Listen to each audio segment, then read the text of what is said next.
Za nekoga običajen dan, za druge rojstni dan, za tretjo obletnica poroke, za jugonostalgike pa bo 29. november zavedno ostal dan republike. Mi smo živeli srečni, smo bili vsi zaposleni, vsi smo delali in bili enakopravni. Gojimo poleg ostalih slovenske ljudske in umetne pesmi tudi partizansko pesm in jo skušamo ohraniti tudi za naše bodoče rodove.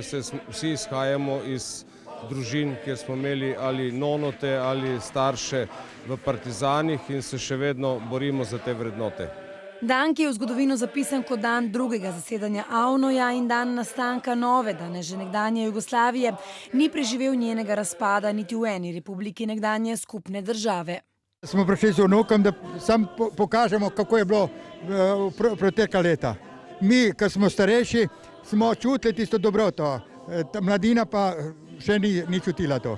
Včasih praznik, ki so ga zaznamovali dela prost dan, obilica hrane in pijače, šolske prireditve, sprejem najmlajših v pionirje in koline, je danes za številne le še nostalgičen spomin na lepše, svetlejše čase. Za mene je bilo boljše, ki so bili mlajši, zdaj pa veste, kako vsaki dan so spremembe. Si viveva molto meglio, dico la verità. Ho provato, ho lavorato, ho una certa età che posso dire soltanto stavo meglio prima che oggi.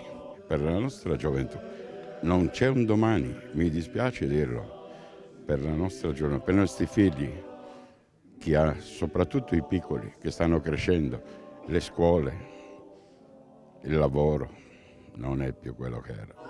Vsi tisti, ki bi radi podoživeli duh nekdanje Jugoslavije, vabljeni v prostore kulturnega društva Tito v Izolo, Koprska ulica 2, vsak delovnik od 16. do 18. ure.